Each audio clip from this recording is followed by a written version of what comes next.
the biggest mistakes I've seen with all rattling that people make, early morning, they're excited. The whole forest is alive. They don't do anything. They sit quietly. It gets to be 9 o'clock. They get bored. So then they start rattling. And my program is almost 100% always the opposite. Like as soon as it's good light where I can glass around, there's nothing close to me that I can possibly spook, I'm going to rattle because everything can hear it. They're listening. All those deer are on their feet, and then, put them away. And then maybe a half hour after first light, if nothing's happened, a real small, kind of quiet sequence, and then just put them away. We are in one of my favorite places to be at, and it's in Iowa. It's a cool part of Iowa. I feel like we know so many people through here, Cameron especially, with what he's done with whitetail cribs here. Yeah, lots. And so it is August right now. We just got done recording a land podcast about your story. So anyone that hasn't listened to that, I encourage them to go back and do that on the land podcast. Steve, you've been a native of this area for how long now? Well, a little over probably about 24 years. So 24 years, got into this area really before things kind of exploded in terms of just popularity and everything else. Well, the Albia buck before that, you never would have guessed that would happen. Before the Albia buck. Pre and post Albia buck. Yes. And so we're talking just a lot of, really admire your knowledge that you've built through experience over the last 20 some years. And well, thank you. With yours, we've only really talked about land this entire time, even just driving around talking about land, the habitat and things of that nature. But in reality, you were a guide in Alaska. Yep. Guide in Iowa. Yep. Still a guide of some sort today. Yeah, still involved in an outfitting business. Just a hunter through and through. Yep, that's what we've always done. Yeah. So, are you just, in fact, what do you love about hunting? Actually, about the Iowa style of hunting, is kind of the interaction with the land and the deer and being able to sort of manage the land and see the results. That's the fun part of hunting for me here. Mm-hmm. So, what about in Alaska? Was it just the adventure? That was adventure. Yeah, that's the difference between the Alaska hunting and here. Like there, it's like 70% survival, 30% hunting. And it's not real. Yeah. It's not real skilled hunting. I mean, I'm saying that wrong because it takes a lot of skills to do it. The survival aspect. The survival aspects, mental. Yeah, but the animals aren't challenging to hunt. Mm-hmm. You know what I mean? If you see them, get the wind right, you can pretty much sneak up and shoot them. That's pretty much it in Alaska. Here, you could hunt a whole season for a certain buck and never see him. Yeah. On a relatively small piece of land. So there's definitely a different interaction here than there. So. Is that part of the allure of whitetail hunting in your opinion? Because it is so challenging? Yep. What about growing up? Because you grew up in Illinois, you hunted public land in Illinois. What was your upbringing in terms of hunting? How were you even introduced to it? Like my parents, my dad didn't hunt at all. My mom's side of the family were from the Northeast, and they were big kind of hunting woodsmen. I didn't get to hunt with them, but I was kind of exposed to it through them. So that's probably what, lit the fire. So I understood it a little bit and wanted to do it. But, I lived in virtually the suburbs of Chicago, so there wasn't a lot of opportunities. And then when I was about 15, a kid that I went to high school with, they were getting their hunter safety. And his dad asked, "Hey, do you want to go with?" And I said, "Yeah, I'll do it." So I went and got my hunter safety, Illinois hunter safety. And then they always went bow hunted this piece of public land that's a state park with a lake on it there in Illinois. And they invited me to go with. And I literally went to like the Walmart and bought a bear bow and off I went. That's cool. Yeah, that was it. And then so you fell in love with it right away? Yeah, I fell completely in love with it, where it became, I quit doing fall sports because I had to bow hunt. It was wow. no matter what, hunting became, and it was a good influence in life because then when I got to be 16, my parents would let me borrow the car to drive hunting, but you had to have good grades and couldn't cause any trouble, so it was a reason to be a good kid. On the straight and narrow. Yes, so exactly. If I wanted the car to go hunting. That's cool. How old were you when you shot your first deer? Would have been 16. It was 1987.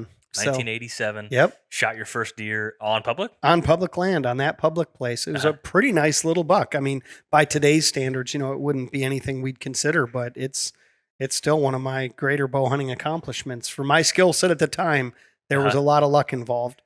And I could imagine you probably hooked instantly as soon as you aired, because there is something so special. And it sounds like your first farm was a bow only farm. Yep. There is something special about chasing whitetails with a bow.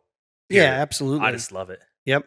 Yeah. And it doesn't matter if it's whitetail, elk. I mean, it's all, it's anything at close range like that is cool stuff. Mhm. So And so throughout your kind of journey, I mean, you've landed here in Iowa. You've had some opportunity to hunt arguably some of the, would you say, the best ground? absolutely. Yeah. Yep. And what has that been like?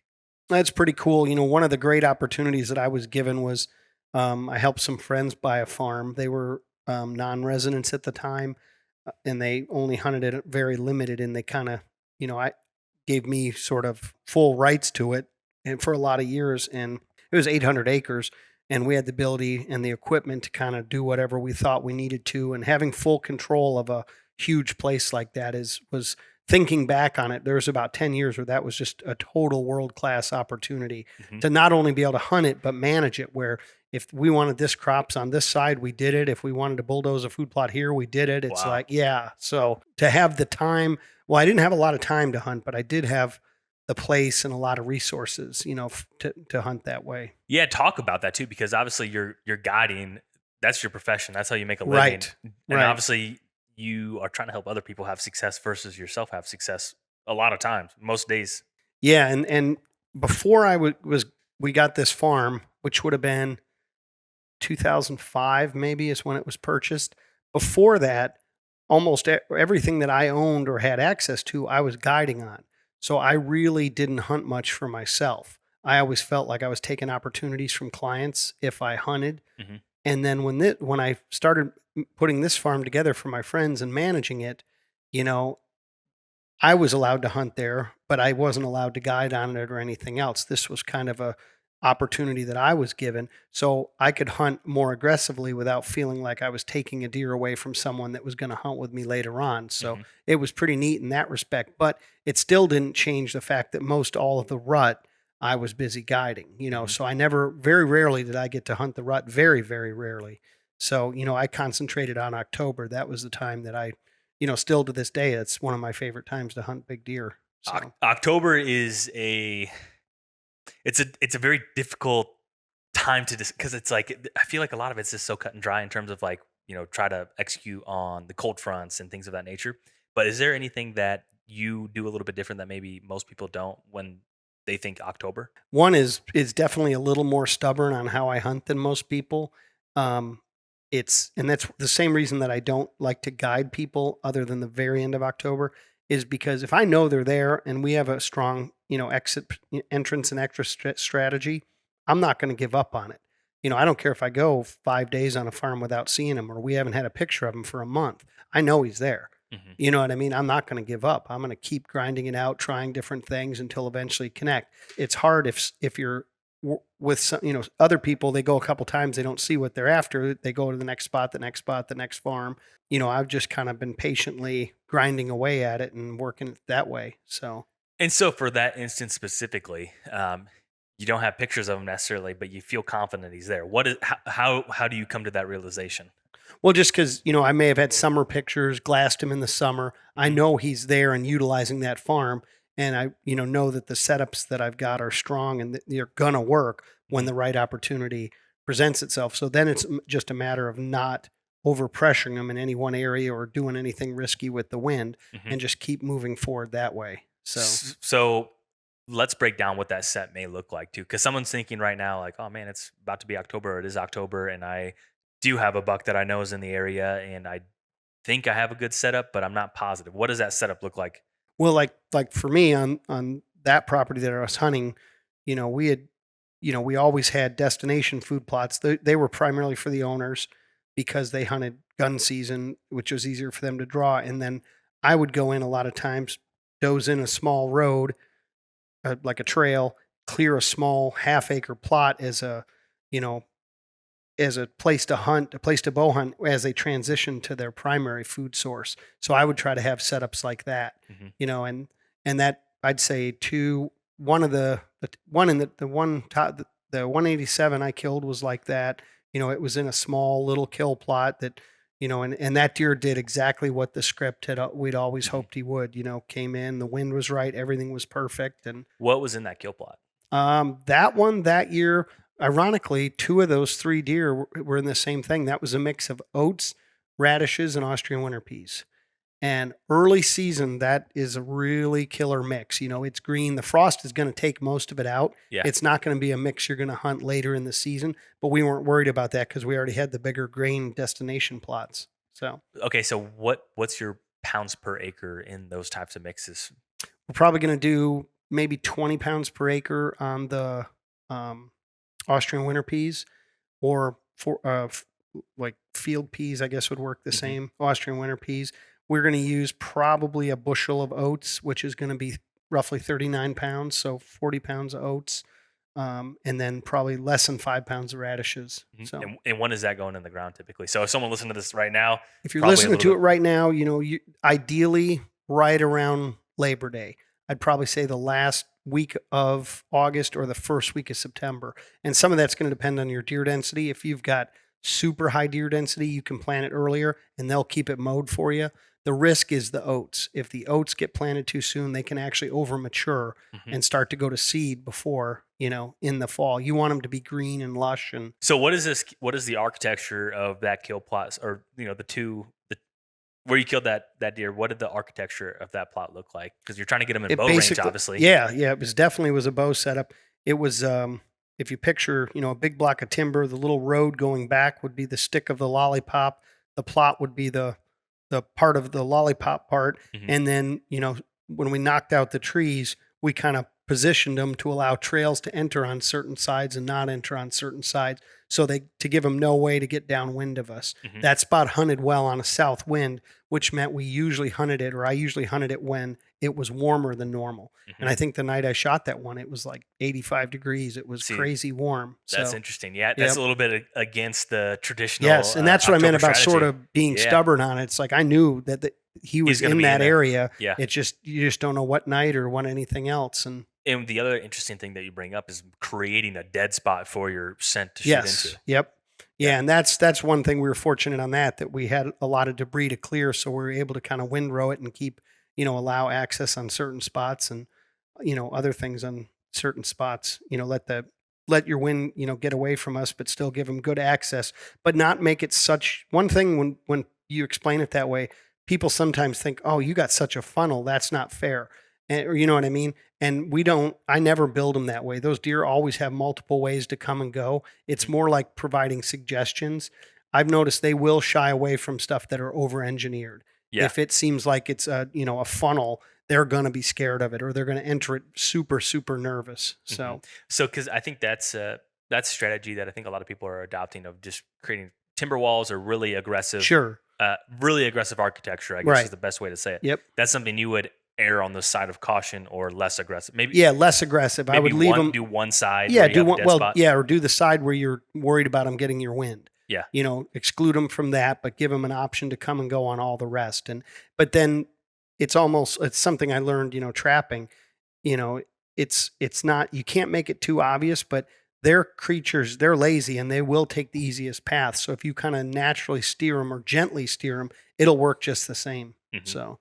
Okay, so that's obviously really important in October. So I would say, have you had other success on those warm front days, those warm less than ideal days? I'm trying to picture the other days when things clicked. When things clicked. Normally not. I would say, it definitely makes sense to hunt the cold fronts and hunt that. It's just some years we really don't get them, and if you wait on a cold front, you may never go. They're very patternable that first week of October till 7th, 8th, they're not on their summer pattern, but there's something patternable about them. And then they tend to go kind of a little bit MIA for a while. So in your experience, how often do you have to be, I guess, calculated? So let's say in an instance where you don't have that bulletproof setup, where it's, easy access in and out and you're not spooking deer and you're not set up on a, destination food source where you're going to scare deer inevitably when you get down. How strategic do you need to be on, let's say, that first week of October where you think you have a hunch? Right. Like how do you manage that level of aggression? Because obviously you're excited. It's the first week right. of the Everybody season. wants to go, and it's hard not to go. Yeah. I'd say it depends on how bulletproof your entrance and your exit strategy is, and then also how strong your wind is. Like here in Iowa, we get a lot of south winds that time of year. An east wind here is bad. Even if your setup will work for it, an east wind here is not one that you can trust. It'll never It's stay variable. consistent. Yeah, an east wind is always highly variable here. That's something to, so, we try to set these places up where they have winds that are not only in our favor, but also consistent. Mhm. So, but yeah, it's tough because, you really can't overhunt it. And what's the definition of that? I think when I killed that 187 in that spot, that was the second time that I'd hunted that spot, and I'm pretty sure I got busted. I know I got busted, and I don't know if it was him. The first night I hunted it, we kind of had a storm blow in, and the wind went all over the place, and I could hear them, running off where they were supposed to be coming from. So, but Do you hunt mornings in October? no, no, almost Hard never. rule. Yeah, almost never. Yep. Yeah, that's just I mean, when I say no, I probably do a handful of hunts, but that would be late October. Yes, I would say after about the 25th, I'll start hunting mornings a lot more. And But is that in association to some sort of front? yeah, Typically. ideally, yep. But a cold front in October is always going to be the time to be there. I mean, you could, basically the way I would explain it is one cold front day is worth 5 other days. It's that much of Multiplier of success. multiplier of success. And it really is some of the greatest hunts, or a front of every kind. I mean, the other big deer that I killed on that property, one of the other ones, the one that scored 214, I killed that on the front end of a 2 or 3 day rainstorm, but it was definitely a front, and it was definitely what got them all up and moving. So You shot him on the tail end or the end of it? Or the front end? Or just as it was starting. Just So as it was starting. we walked in without rain gear and literally got soaked. I mean, shot it in the middle of downpouring rain that rains so hard where it fogs the ground. I mean, and Wow. it was right in the middle of all that. What was the date of that? That was about I was early muzzleloader season, Uh-huh. and that was October 18th. October 18th. Yep. What about the 187? That was like the 6th, The 5th or 6th, 6th. That Yep. first week time Yep. frame. So, okay, let's say someone does not have they don't have that food plot, that the oats, the Austrian winter peas, and the radishes. What other key food sources would you be suggesting them to key in on the first week of October? Beans that are still green. Mhm. Yep. Depending on what type of area you have to hunt, beans are planted. They all have different maturities, and so as you get into October, they're going to start to turn. And fields, depending on when they were planted and what maturity beans, some will stay green a lot longer than others. Mhm. And I would definitely continue your scouting and try to find places where, if you're on a farm that you have access, if there's beans that are still green, that'll narrow down the search to definitely to where to hunt. So, Okay. or if have the ability to manage the farm, you could actually plant a strip of forage beans or later season beans along the edge of a crop field. Those will stay green much later. So, Do you implement that on some of your farms? oh yeah, Yeah. yeah, for sure. So, there's another thing that's interesting is beans mature by Moonlight, photo right? period. Yeah. Photo period, by the days getting shorter, and you can take a solar yard light and stick it in beans, and it'll keep them green until they freeze off. So, and I've never had success doing that, but I've Uh-huh. absolutely had it work. So, Wait, so say that again. So break that down. okay, so beans. The way I learned this is I was helping some friends farm, just helping them harvest, and they were farming along a set of railroad tracks by a switch yard, and the yard had big lights. And I said, "Why aren't those beans mature like the rest of the field?" Thinking maybe they got planted late or something. And the guy's like, "No, it's those lights." He goes, "They won't mature because they're getting all night daylight basically in their mind, so they don't know to mature. They're going to keep trying to grow because the days aren't being Yeah. shortened." And so I said, "Oh, okay." So then I thought of that and took just a yard light, Yeah. a solar yard light, put a steel post in, shine that out, and for a 30-foot area where that light is, those beans never mature. So you can make yourself a little green food plot in somebody's crop beans. Now they're probably going to be mad at you because Yeah. they aren't going to be able to do it. But if it's your own beans or something, it works good. Yeah. Because, I So- mean, gosh, to me, let's see. Everyone wants to plant a soybean food plot. Right. Just about everybody. Right. Like, that's one of the hot button food plot Sure. ideas. So if you even had a 2 or 3 acre food plot, let's say, and you had just Yeah, you a could just pocket, make a 30-foot little and green this is circle. a defined Yes. early October Yep. food source. Yeah. I've never heard of that. Yeah. That's really interesting. Yep. Hmm. Yeah, try it. It's pretty fun if if Yeah. you got some crop on your own place. It's Yeah. you can't start it. You have to start it probably this time of year, August, before they get mature, Mhm. so that they don't start the process of shutting down. But yeah, it definitely works. That's So, really interesting. Okay, so as we're going through this month of October in my mind, so the first week is trying to find that deer that you either know of, have summer scouting, is in the area, yep, try to capitalize on his food. yep. Okay, so now, excuse me, the second week of October, what changes? Now there's a little bit of pressure. They went out, they hunted those stands probably on marginal conditions and Right. Well, setups. and yeah, and if we're there and stuff, even if you're on a big farm, any presence is starting to, alert them.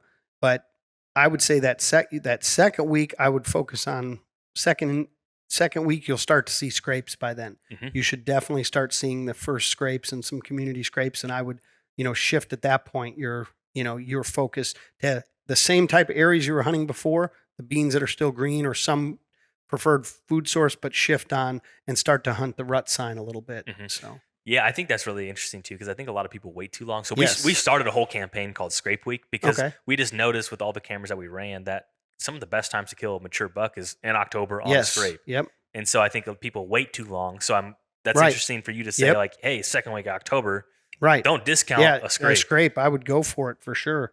I mean, they made it, they made it for a reason. Mhm. So, So talk a little bit about that of trying to identify an early scrape that is worth throwing a hunt at it.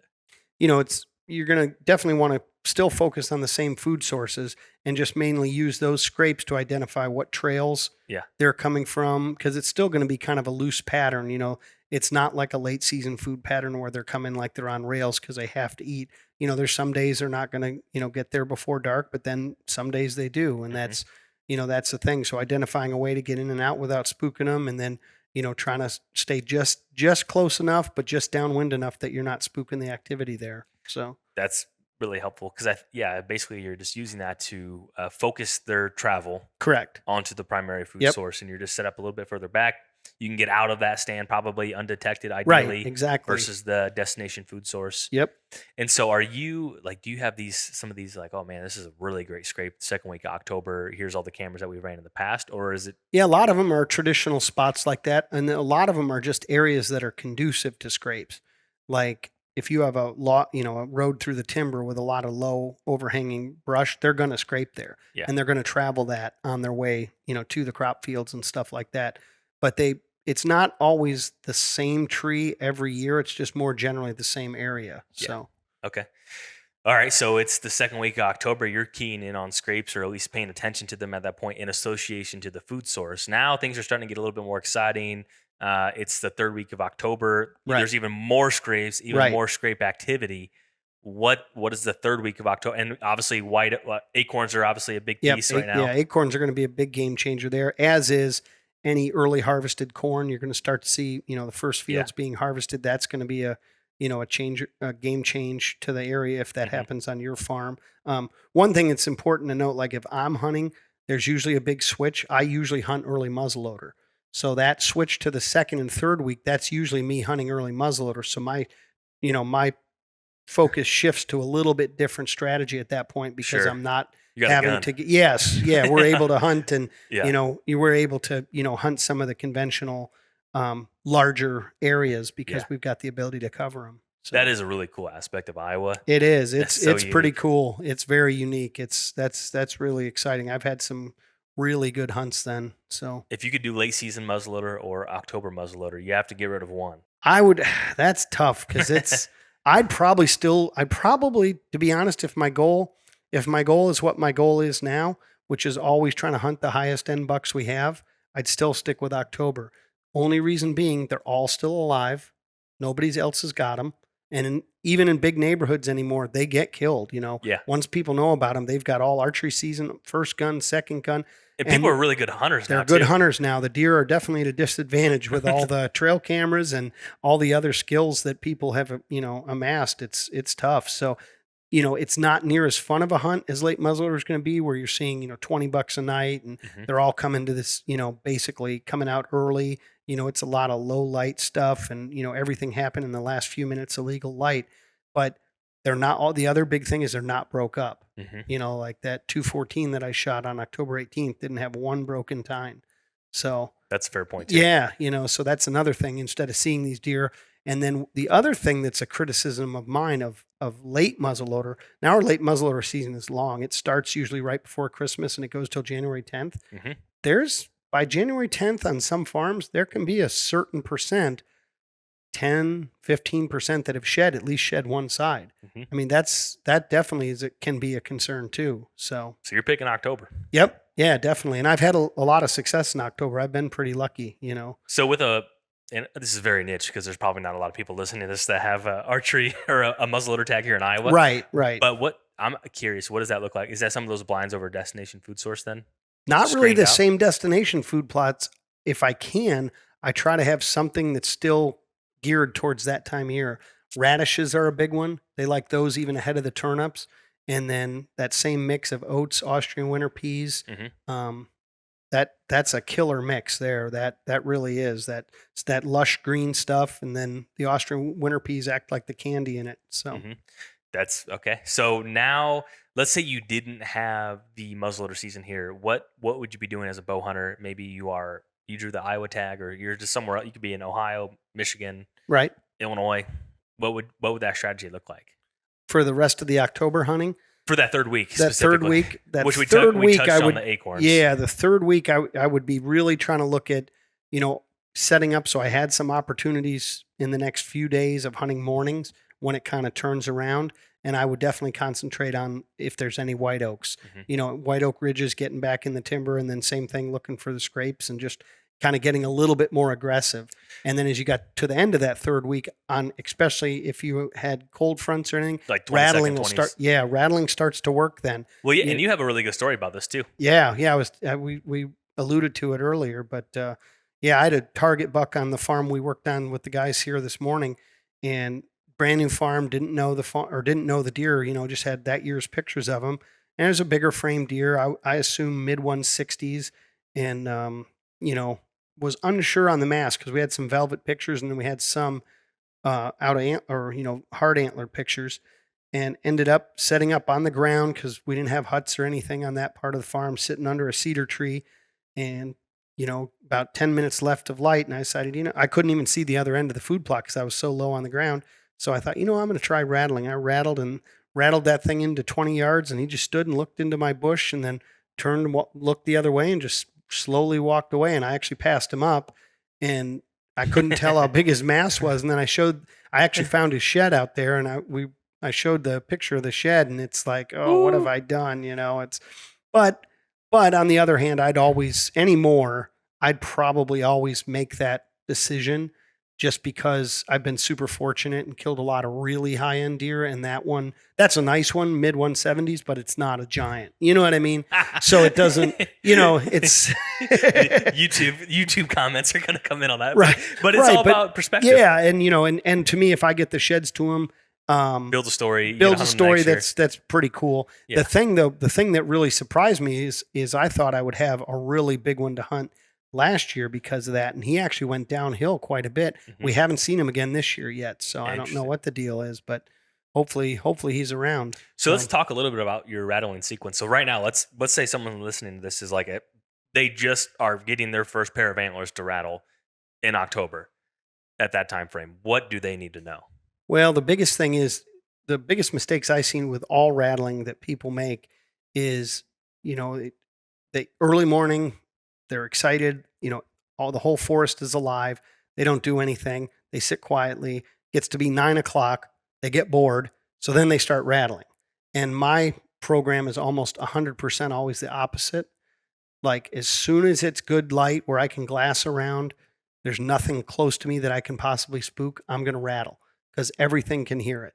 They're listening. All those deer are on their feet, and then, put them away. And then maybe a half hour after first light, if nothing's happened, a real small, kind of quiet sequence, and then just put them away, So on that first rattling sequence, if a 10 is smashing them as hard as you can, right, and 1 being like you're just tickling them and they probably can't hear it if they're 30 yards away, I'd say middle of the road, like a 5. Okay. Yep. Yeah. Because the deer, most of the deer, they're not aggressively fighting. They're sort of just posturing for positions. So that's what I would be trying to replicate, especially that third week, would be a 5 in intensity. So yeah, because I think a lot of people are waiting to bring those rattling antlers when it's peak rut, and when people start seeing the crazy Facebook video of bucks just battling out in the Dollar General grocery store parking lot. Right. They're like, I need to grab my rattling antlers. But it doesn't always work like that. And the deer, they're definitely cautious still. I mean, sometimes they may come flying in, from, downwind you and not even care. But most time they're going to try to figure out which deer that is. They don't want to get into a fight that they don't want to be in. So, so kind of just, and how long is that sequence too? Not very long. I mean, 20 seconds. 20 seconds, and you just hang them up? Yep, hang them up. And that's another important thing is that a lot of mistakes get made. When you rattle, hang them up and start being ready. Don't be sitting there with your antlers in your hand while, because they'll coming in looking like they're going to be looking for you. And it is truly amazing how much they know exactly where that sound came from, where they will literally come to the base of the tree. Obviously, they hopefully don't know to look up, but they literally can pinpoint where that came from to that level. So that is pretty amazing. Yeah. Is that third week of October your favorite time to rattle? I'd say the third or the fourth. It depends a little bit. That time in there, that sort of pre-rut is definitely when it has the most effect like that for me. You're going to get more bucks to respond to it probably later, but you don't seem to be able to, if you're challenging those big ones, if they're there and you're challenging them right where they live, you have a better chance. Yeah, because that's the thing. You're in there for a reason already. Yes, and that's the whole thing with the third week. If you've done all the rest of your homework, he's in there. That's the difference. Whereas once you get, last couple of days of October, first couple of days of November, they've started to roam where they may be more responsive, but they may be a mile away too. So that's a good point. Yep. And so you mentioned in the morning. So like that is when you're starting to hunt mornings in late October. Yes. Yeah. Okay. Late October. Yep. Have you had more success in the mornings or evenings rattling at that? Late October? Yeah. Mornings. Yep. For sure. So you're in there pretty close to bedding where you think they're going to go to bed. Yep. Go to bed. You're catching them before you. Yep. Yeah. Transitioning in the oak timber, on the ridges and stuff for sure. I mean, what's the percentage of, obviously it's so dependent on the area and setup, but like, do you feel really confident when you're okay, so you're in there in October, of this buck, you think he's bedded in this area based off the wind, you're set up a certain way, like everything is lined up, you have the rattling antlers, you're about to, tickle them. Right. Do you feel really good? Like, it's going to happen. It's a high percentage of an encounter for sure. Yeah. So, yep. I also think it's important, and, every farm has a different level of pressure, but it's also important that, you're the first rattling that they've heard. Yeah. That's a big, part of the reason that I think that time of year is successful. They haven't been buggered up on the neighbors. Right. They haven't had any negative experiences so far that year. So that's huge. You go towards the end of November, they've been rattled at, they've been grunted at, even if it's not on your farm, you don't know the other people that they've encountered. So are you a real antler guy? Yes, absolutely. Real antlers and a little bit bigger than average. Most people would think. As big as I'd want to carry. Let's just say that. So what are those like 190s? Or No. That'd be too big. But it's something about the sound of the real antlers and the decent tine length seems to help with that resonation of the sound. So like a 150-10? Yeah, 150-10, or I've got some longer tines, 8s. Okay. That cut the brow tines off. That makes a great set. Mm-hmm. So they're a little bit of pain in the butt to carry, but they're worth it. Yeah, so you have no problem hauling them because you think they're going to work. They're going to work. Yeah, exactly. Do you have a grunt caller? Do you use anything on that? I usually have one with me, but I use it very, very rarely. When would you use it? I guess if I had one that hung up, that would be another way to, try to bring him back in. I mean, I've never, but again, the grunting and stuff, this is on the early side for that or for a snort wheeze or anything like that. That's, like I said, I'd never really get to hunt the peak of the rut. So I don't see that side of it. Mine is the pre-rut into maybe Halloween time, is about as long as I get to bow hunt, and then I get to hunt late November again. So you got into guiding because you love deer hunting. Right, exactly. And then you obviously get to hunt in October, but are you ever Oh yeah, it's hard. Resentful when times? you those days when it's on fire, and we're usually in our trucks driving around glassing and stuff, and you're just like, one will come running up and stop right at the truck, and you're like, oh my God, what is these things doing? I wish I was out there. So yeah, that is tough. I mean, that's definitely tough. we'll stay on October for now. So I guess as you close that out, so rattling is a big part of your potential strategy for Yep. that second half of October. Yep. What about leading like this magical? I just if I had to, I haven't done this per se, but if I had to put down a few dates of when I see the most mature bucks in Mhm. daylight, it's like the 25th, 26th, Yep. 27th of There is October. always something in there for some Yeah. reason. I don't know why that is. So, What's your strategy for those days? Because obviously it's a good day to be in the woods. yeah, that time, I would still, again, if I had access to the food plots, I would still be hunting those food plots that have been the most active with the scrapes, So kill because plots. kill Yeah. plots. Yeah, absolutely. Or that's also can be a typically dry time in the Midwest. I wouldn't overlook water holes if you had access to them too. Okay. Because that time of year, it seems like they'll pick a place and that's where they set all their scrapes and rubs up. And anywhere that I see that, whether it's water, food, either of those spots, I would try to capitalize on for sure. hmm Do you? Because we saw one water hole. Speaking of water holes, we saw one on the farm. Right. Do you use any of just like the giant pond type 300-gallon waters? Or are you making most of yours with equipment? We make most of ours with equipment. I've never done one with that. We have a lot of clay in the soil here. There's ponds everywhere. That's Yeah, fair. it's easy to make them. I mean, Yeah. they don't take a whole lot of time. And that you can usually get them to seal up pretty good. We're going to make a couple tomorrow on another farm we're fixing up for a friend of ours, hmm and and that's what those are as well. So Interesting. yeah, So okay, all right. So the 25th, 26th, 27th associated with the cold front, you're still setting up on one of those kill plots Yep. with the radish, oats, Austrian winter peas, Yep. ideally. in the evening, It- morning would be more in the oak timber on the like we talked about. Yeah. So that would kind of be the morning. Are to you evening strategy. associating those morning hunts on an oak ridge in association to scrapes, or more so with their bedding, or combination of their scrapes going to the bedding? Probably scrapes go into the bedding. Yeah. Yep. Yeah, for sure. Yeah. So. Okay, that makes sense. All right.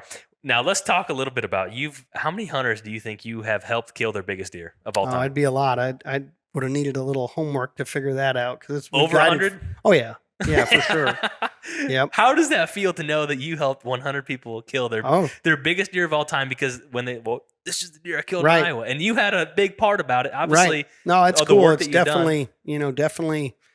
definitely what keeps you doing it for sure. Yeah. That is the reward of the guiding, and you've got to be able to think of it that way. If you can't, you're not going to be in it very long because you've got a lot of, especially in Iowa, people put a lot into they have so much invested in their tag. Expectations are high. It's Iowa. You've got all this going on, so yeah, it's pretty important to try to do the best job you can. So. What do you think? Most of the guys that go to hunt with you, obviously they're serious. They waited this long to get a tag in Iowa. They're paying good money to go Right. hunt. What are most of those guys doing wrong? That are like, man, I wish they would do this, or I wish they would maybe not do that. Well, I mean, the one thing I think it's nothing they did wrong. It's just a function of things went wrong. But we have a lot of poorly executed shot opportunities. Do you think that's a product of just probably their biggest deer Yes. shot opportunity? Yeah, it's definitely some degree of buck fever because nothing else makes sense. Like when you look at the setup and you go, well, there's a shooting lane there on the left side and on the right side, and you shot through the bush. It's like you could see what happened there. Somebody had a meltdown. Yeah, exactly. To some degree, and you're always going to have things that don't go right with bow hunting. We just seem to have it happen more often than we should. Yeah, for sure. So what would you tell someone someone's like, I'm hoping to get the best opportunity at a deer ever. Right. I don't want to have that meltdown and screw it up. Right. What is it? Just repetitions of shooting Yeah, deer? yeah. Shooting deer in general is probably the biggest thing. If someone has an opportunity where they can, hunt like a high doe area at home, some type of special seasons where they're just to get more practice on that, depending on their skill set going into it. Now, obviously, if somebody's already harvested hundreds of animals, that's probably not an issue. But in a place where people don't get a lot of opportunities, and the other thing I will say is, I think a lot of shots are rushed. Yeah. I think a lot of people like, This is my chance right now. yeah, right now. Yeah. And the things are getting better. So they're taking a straight on shot or a quartering to, where if you just chill and wait a little bit, a better shot will usually present itself. So That's good advice. yeah, the waiting on the shot is probably the simplest thing, and then I think one thing that we've had trouble with our harvest rate on deer shot is not near what I hope it should be. You know, we have a fair number of deer every year get not recovered. Most of those deer survive. They're Mhm. hit high, usually high and forward. I think on average, way too many people shoot too close to the shoulder. It just seems like, I don't know if 3D shooting taught people that or what, but it just seems like everybody's so close to the shoulder that it's like right on that fine line, you know, and I know, you know, we know it happens because sometimes we'll harvest those same deer later in the year or something, With and a broadhead stuck yeah, in the broadhead, shoulder. they're completely healed over. But yeah, Are that most would of be, those with mechanical broadheads too? Those you know, it seems to happen with both. okay. I'm not, you know, I haven't seen enough. I've seen some real bad stuff happen with some real funky mechanicals, and I would definitely not recommend those. But I've seen, you know, it seems like the shoulder shots seem to happen a lot to both, you know, Sure. unfortunately.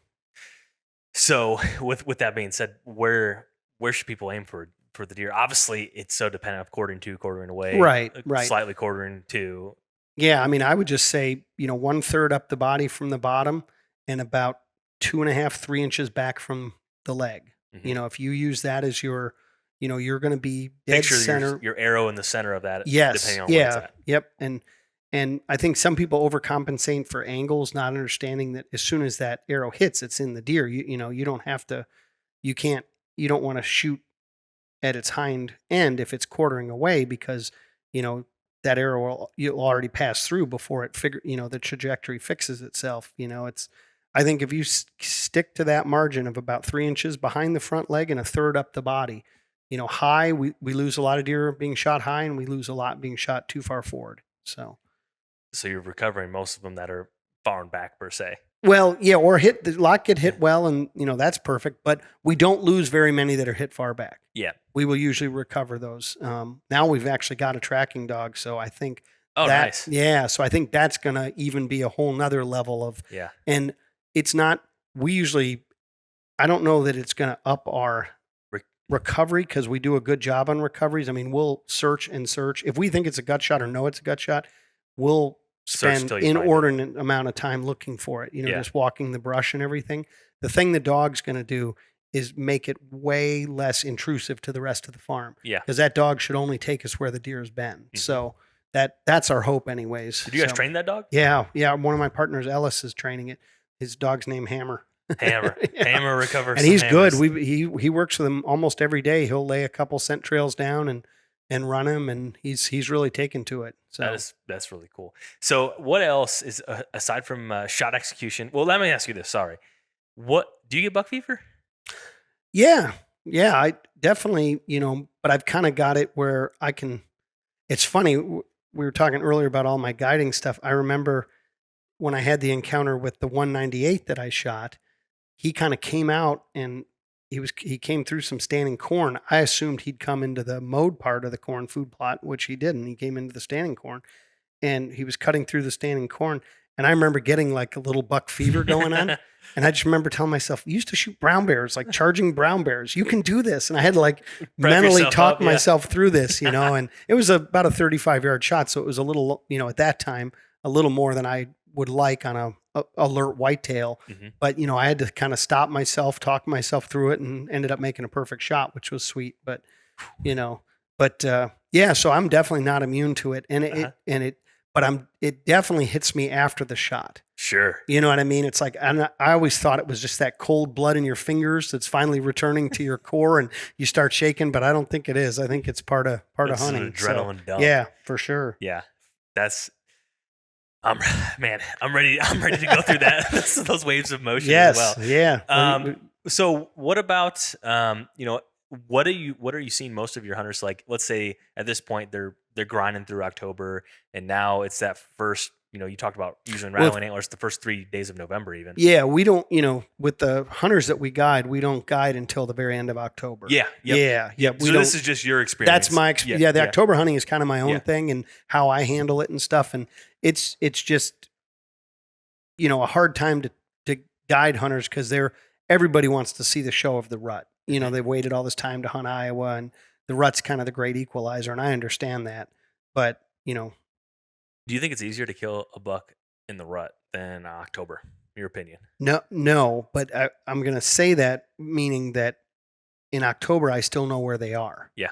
You know, if you don't know where one is, then you're going to be way better off during the rut because at least there's a chance one shows up. Mm-hmm. You know, if you know where they are, I'd probably go after them in October. Mm-hmm. So if you have enough access and enough setups to hunt them effectively, you know, without burning it out. So yeah, that's the difference too. Like you saw today, we're hunting large farms. That's a big track. You can poke around, you can access it from a lot of different ways. You know, if you kind of get an idea where that deer lives, you can kind of keep working around the perimeter until you either get an opportunity or learn a little bit more and then hone in on them. Mm-hmm. Anything else in October that people need to know? Said it earlier, but number one is just don't give up. It's easy to get frustrated because you don't see a lot, you know, and just you got to assume it's going to happen and keep going forward. So, how big is scent control in your opinion? Scent control, I'm not like if 100% is guys that are, you know, totally ozonics, everything. I'm probably 75. Like all my clothes are clean. I change when I get to my spot, you know, or get to out of my truck. All that I'm 100% good with.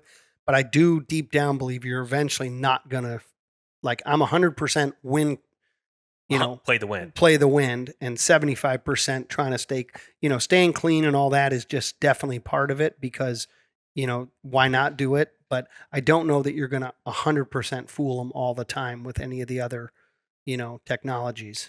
So. I think that's an opinion that almost felt taboo for a while. Right. And now people are like, well, yeah, I mean, that only makes sense. Right. Yeah, I just can't in good conscience, you know, use the ozonics and then just walk in to hunt the wind going the wrong way. It would feel too weird. Yeah. You know? And I think I think a lot of people too, where they think the ozonics is working is their thermals are doing something different than what they think too. Because there are times where that happens where you're like, how come I didn't just get winded? They came in the wrong way. And it's the thermals for sure. So speaking of which, how often are you playing that on? So some of these farms have a little bit of elevation change. They're not ginormous elevation changes, but they're still bottoms, they're still tops. Right. How often are you playing thermals into account on your setups?